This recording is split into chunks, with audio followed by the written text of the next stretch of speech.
Welcome to Bob Folkrod's Hunting Adventure. Two exciting whitetails, my friends, coming right up. One in Iowa, where I was perched in a whitetail tree stand with a shotgun, and he bedded down like 100 yards from me. Oh, I guess you'll have to wait to see whether we get him or not, but don't say you can't come down and sound like a squirrel to get him. And then down to Texas, where Lewis Price and Mike Price from Heritage Archery. Gosh sakes, has Louis grown up to be a fine young man. Stop over at the shop. Tell him Bob Folkrad said to say hi. Two exciting whitetails coming right up. Victor Chevrolet, Bass Pro Shops, and Alamocitos Ranch present Bob Folkrod's Hunting Adventures.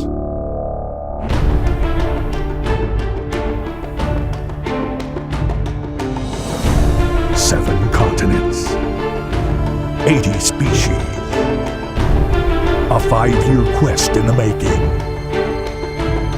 High adventure, dangerous game, real-world training tips. This is Bob Folkrod's Hunting Adventures.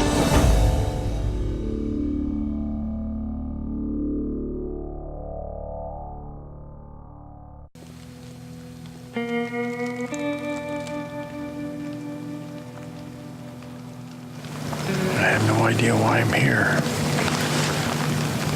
They tell me if I sit here long enough, I might kill a deer.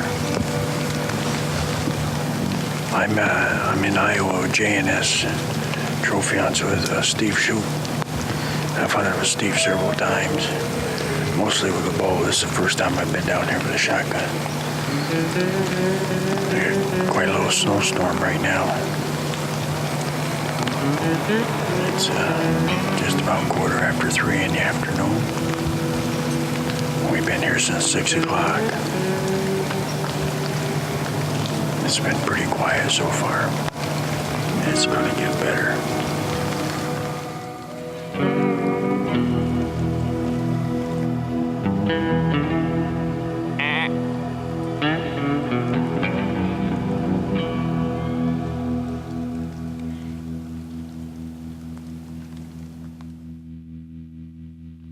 Oh man, was I excited. I drew me an Iowa shotgun permit, and I get a chance to go down and hunt with Steve and Donna Shoup, my old friends, and I always get excited going into Iowa. I remember the first time I met his dad was at a sports show, and I called Steve up, and ever since then we've had a pretty good bond. He's had lots of the people from the pro team come in there and had some great hunts. That is a nice one, man. Nice buck. Nice buck. It kind of started a little bit slow. I mean, nobody was coming in there in them first couple of days with any deer. It's the shotgun season. In this case, I decided to take my Browning Gold Deer Hunter. I feel pretty comfortable about stretching out there 100 yards, and I guess if I really had the right conditions, I might go out there probably 150 yards, but it would take the right conditions. And packing up, and you never know what to expect at that time of year, you know, especially in weather conditions. I mean, it can be absolutely miserable. It can be in a hot situation. So, you know, it may be comfortable if you're walking around all day, but it's another point if you're sitting in a tree stand. Hands are cold. You know, being able to layer up and layer down is a key point. Got in there, and I remember the one morning there, we got this buck coming up through, and he's chasing a doe. And, you know, if we'd had a rifle, I mean, it would have been all over with. But he was out there, 150, 175 yards, never really slowed down for us to get a shot.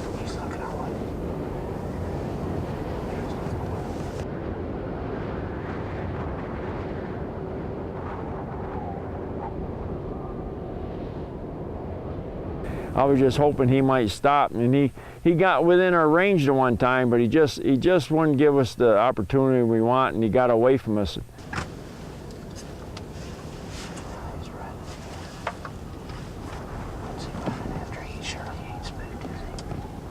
One thing for sure that I was seeing, and everybody else in camp was seeing, we were seeing lots of deer. It's just a matter of the right deer coming by you, and we were looking for the right deer. You know, so the number of deer was exciting.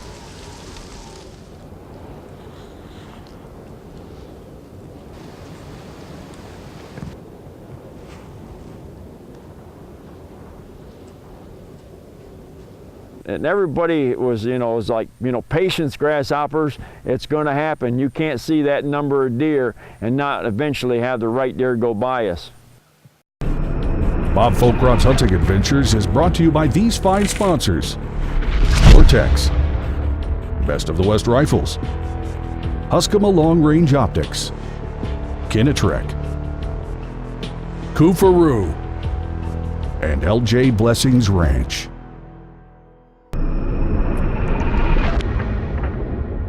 The new Victor Chevrolet building is now open. Visit us at 7200 Pittsford Victor Road, Route 96 near Eastview Mall, or victorchevrolet.com. Although Bob completed his obsession quest taking over 80 animals with a rifle, his first love has always been bow hunting. He's teamed up with longtime friend and archery coach Mike Price to help make you a better bow shot. This week's archery lesson is brought to you by Heritage Archery Academy and these great archery sponsors: Easton, Hoyt, Limb Saver, Gateway Feathers, and Tactical Hearing. Now I put this tree stand just on the tree at this level just so we can illustrate, because some of you are going back, and say, I had a deer come in and I put my seat back there like so, and then I lean forward to get the shot, and the thing comes down and off-ran my deer, and you say, oh, that was bad luck. Not to me, that wasn't bad luck. That was poor preparation. I don't even know if you can find them anymore, but way back when, I picked up one of these Leatherman crunches and I added it to my pack so you can hold the nut on each side. And what you're trying to do is you're trying to tighten this thing up so it stays wherever you put it. That's the way you get your tree stand early, so you can take care of these little things ahead of time.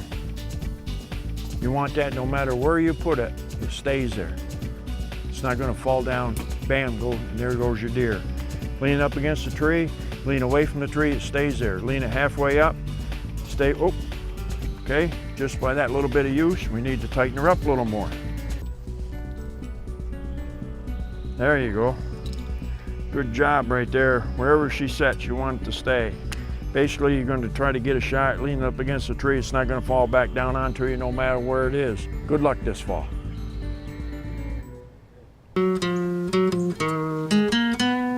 We realized we was right in the bedding area.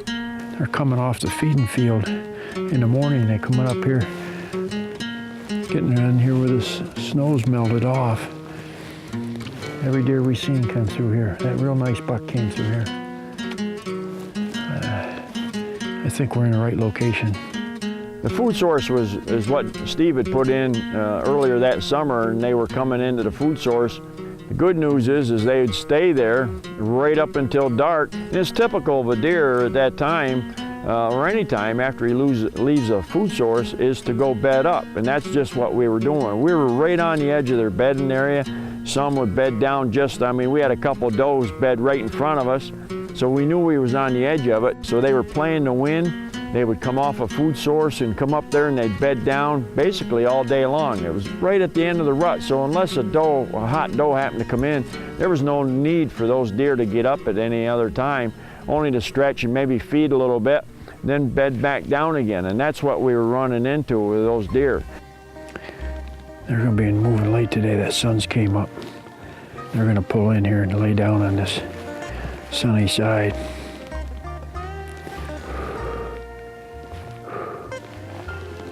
Wind is good.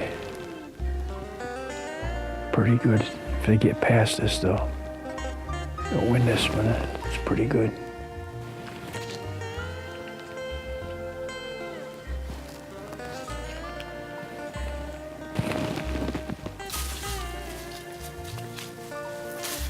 There's a pretty good buck right there. And we could see him coming, and what does he do? He lays down 125 yards from us. We could see him from the tree stand, just the tips of his antlers, and I said to Tater, I says, maybe I get on the ground, I'll see what he looks like. So I crawl out of the tree stand, oh so cautiously. I mean, I'm talking just down out of the tree stand, got down on the ground, and I could see the tip of his antler.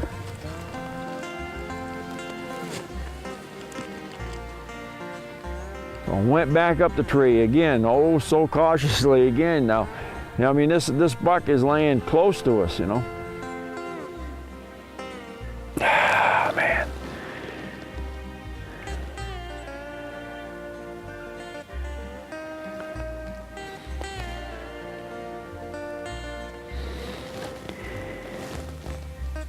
He'll lay there all day long, and when he gets up, he's gonna walk off that ridge.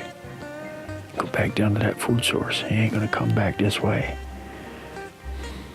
Next thing I find myself coming out of the tree stand, Tater's lowering the camera down, one knee at a time. We're getting within range now, but he's in these berry briars. You could see his head, and I'm saying, man, I'm gonna pick up a stick, and I scraped the ground a little bit like a squirrel was feeding, and you could see him, he started turning his head. He was listening. And I scraped the leaves one more time. And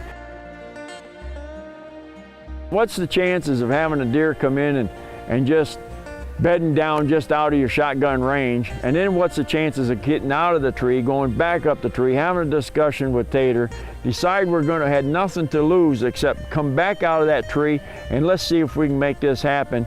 And then what's the chances of having a camera malfunction? Boy, when he stood up, he stood straight away from me.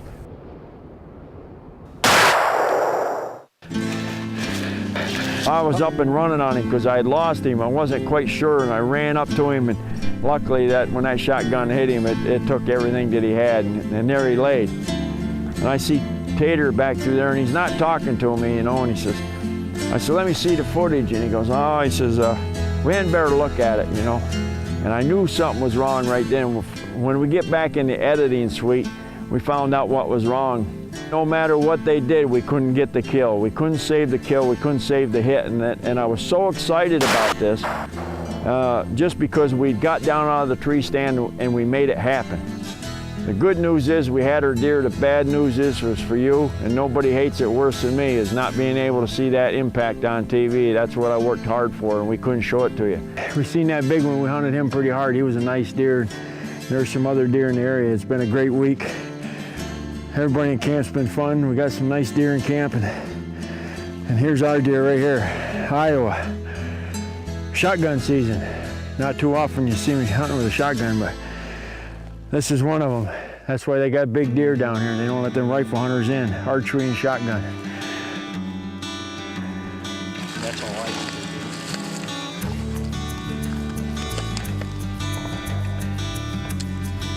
do. There it is.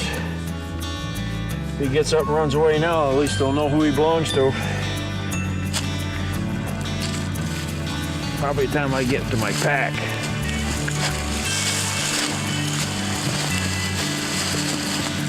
Might help if I field dress him first, he'd get a little lighter. Steve and Donna shooting. They're great folks, produce a good hunt, and you know what? I can't wait to go back down hunting with Steve again. Transportation for all of Bob Folkrod's hunting adventures is provided by Victor Chevrolet. Check them out at victorchevrolet.com.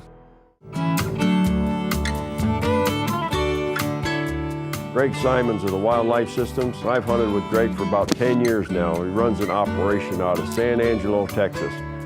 Every time we go down, we just have a great hunt.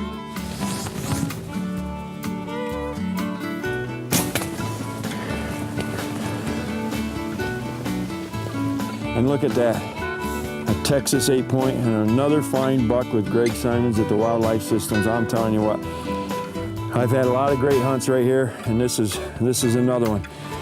I've had some exceptional hunts with Greg. I've shot deer down there with just about everything you can think of that's legal. Yes, yes. Started out obviously bow hunting, and he's got several ranches, so I bow hunted most of his ranches. And then we got to hunting with different pieces of equipment. All right. Oh, I tell you what, I love coming to Texas. I've shot them with contenders and bolt action pistols and rifles and flintlock muzzleloaders.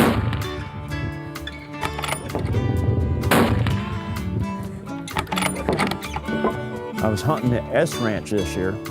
Last year I was down there hunting. Actually, I'd hunted there with archery equipment.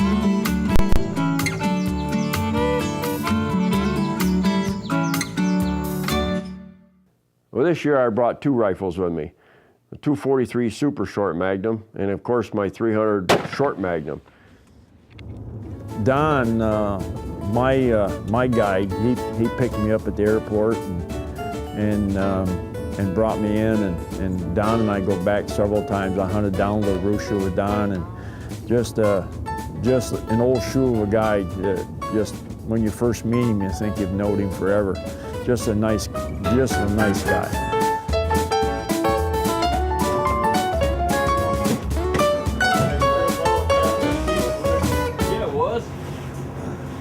Inside? Inside. All right. This trip was going to be pretty special because my primary reason for going down this year, besides getting a nice whitetail, is Louis Price, Mike Price's son that helps me in my bow school. They've got an age of 14 to 16 years old before you can hunt in New York State, and Louis was pretty anxious to get a deer done. So we booked a hunt with Greg to go down there and for Lewis to shoot a management doe. Now, a management doe, what is a management doe? There is no such thing, but it would give him a chance to go down and get his feet wet by shooting his first deer. And he wanted to do it with a bow. So Mike had booked a buck hunt, and they were hunting out of a blind. And Mike's got a brand new appreciation of going down and hunting with a bow in Texas. He tried to draw on a buck several times. He had one duck the arrow. Lewis had one duck the arrow. And every night they came in, they had great big smiles on his face. And it was just one of them trips where everything was kind of focused on them. Louis decided to take my 243 since them deer were out running his arrows, and his old eyes was pretty big. He went out to the shooting range. I tell you what, Mike had been working with him pretty good because I fake loaded it. I pushed it, made believe I had loaded up for him, put the earmuffs onto him. I said, you know, let's make sure this thing's sighted in for you. He squeezed the trigger and he never blinked. It went click, and I was pretty proud of old Lewis. He made a good shot onto him. Good job. After some bench time, we got confidence that both these rifles are on and handled the airlines okay, so. Yeah, guys shooting at that 250-yard one out there. I said, I think if he comes out there at 300 yards, he could be in trouble. The next step is go and find Greg and see how his season's been going. Man, it doesn't seem like a whole year's went by since we was down here last year, you know? I know it. Every year seems to go by faster, but we're glad to have you back down here and look forward to spending some time with you the next few days. She's a little greener than normal, huh? Yeah, we had kind of the reversal of what we like to see as far as the deer business goes. It was very dry back during the spring and summer, and then about 6 weeks ago it started raining a lot, so we went from having, you know, very poor conditions during the antler growth period to very lush conditions right now. And we're getting some pretty good activity around the feeders, but as you can tell, there's a lot of stuff for them to eat out there right now. Yeah, they'll just be spread out a little bit more. Yeah, they will. Well, good. Get out in the stand. Hopefully the wind lets up a little bit, but looking forward to it, as always. Good. Bob's gear includes Redhead XPS powered rye thermals, Redhead Silent Hide camo in mossy oak, a Browning A-Bolt 300 Winchester short mag, Winchester Nosler 150 grain ballistic tip bullets. Put on my little hardware down here.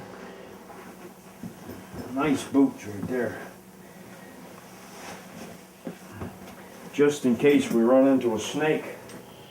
Louis and I got all cleaned up, went to the kitchen to see what was smelling so good. What kind of meat is it? Beef tenderloin tips with them are solid sauce. Beef tenderloin.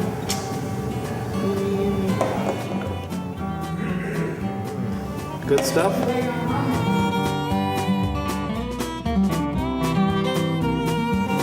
You better eat all that.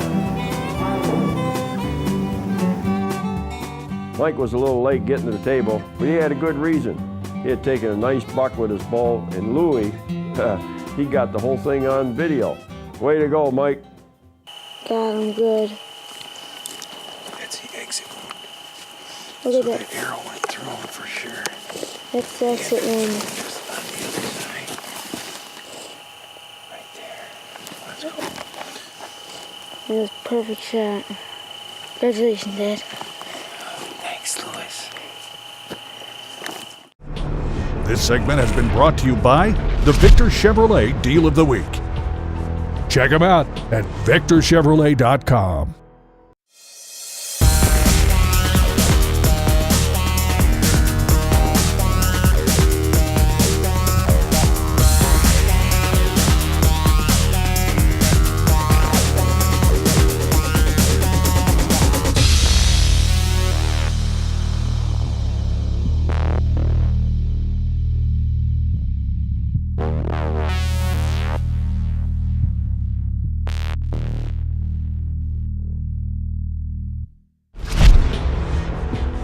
Chevrolet.com.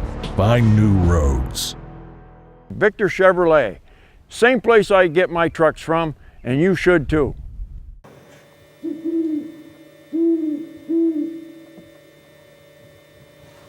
So we'd set up a stand, Don did, where we had a pretty good green spot going up through in transition areas or whatever you're going to call them. It was just a big green spot. Feeder was setting way out to keep the deer somewhat in the areas, but they wasn't feeding on that. But the green grass going up through this trench or this waterway was, and there seemed to be a concentration of the deer in there. And I look out the window on the left, and there's this buck sneaking up through.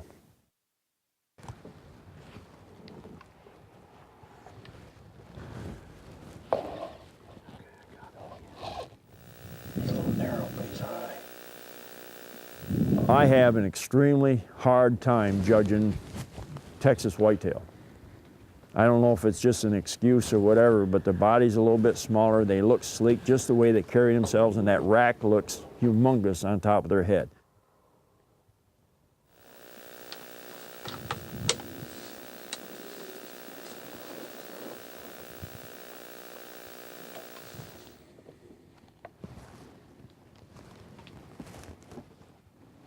And this buck come up through, and we talked a little bit about it and the way things were going. What do you think? He's definitely mature, I think. Oh, he's a mature deer. He's probably as good as anything we've seen. Okay, here we go.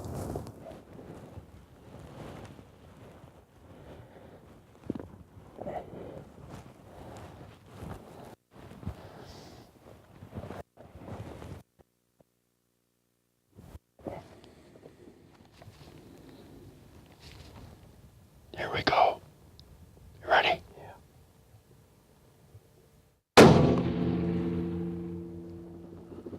Oh yeah. He ain't going no place. There he is. Down he is.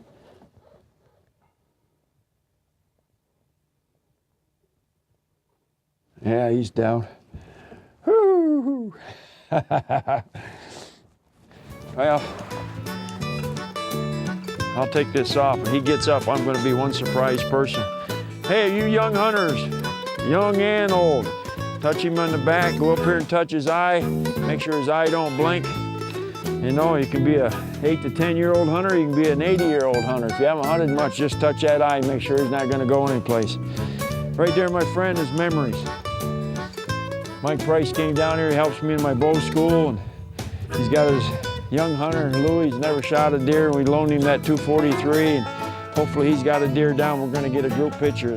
There's going to be a lifetime of memories. Every time they look up at that picture, They're gonna remember the guys here that hunt together, Louie's first deer, the guys from Vermont, one from Alabama, and laughing, the jokes and the meals. That's what deer hunting's about right there, making memories. Well, chalk up another deer for the S Ranch and the wildlife system. Yeah, I shot a nice mature 8-pointer this morning, took some great pictures, and we're headed back to camp to see what the rest of the folks did. I couldn't wait to see how my little friend Louie made out. There they are. Finally, I saw the truck pull up to the skinning All shed. right. All right. Look at that. How about that? Well, you laid one on him, man. Lloyd, yeah. Hey, show that guy that knife. Look at that. That's a pretty special knife. Uncle Bob gave him that knife. You got your own deer? Yes, sir. Yes? You're the man. Right. We videotaped it. We're gonna have a group photo. I killed one too. Good thing you hit him. He got his first deer down, and Mike was filming it too, so that was pretty neat. He filmed the whole thing from the blind. Of course, they played it back and reminisced it, and they brought it into camp, and Louie had to make sure everybody's seen it. I bet we watched that 3 or 4 times, and as Louie told the hunter his hunting story, he's hooked for sure.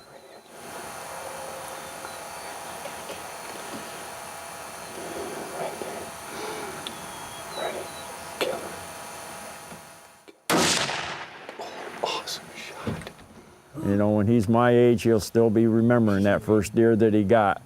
I can still remember my first deer that I got when I was his age, and that's a pretty tall moment when you're 10 years old getting your first deer. Did you punch her behind the shoulder? Yes. It hurts a little.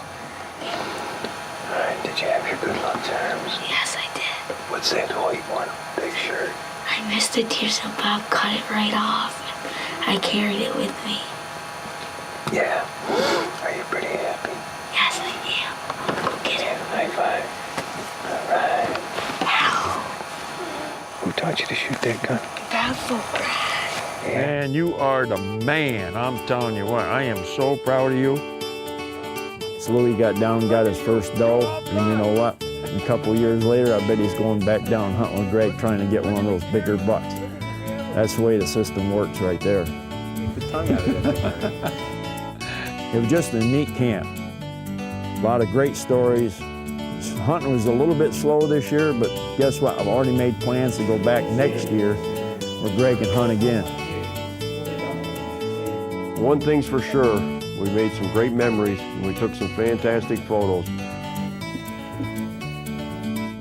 That's what the whole trip was about. For help with all of your hunt booking needs, contact J&M Safaris at jnmsafaris.com. After your successful hunt of a lifetime, contact Wes Good at canadistudio.com for the finest taxidermy in the business. Be sure to follow Bob and all his adventures at bobfolkrod.com/TV and facebook.com/bfolkrod. And don't forget to hit the like button.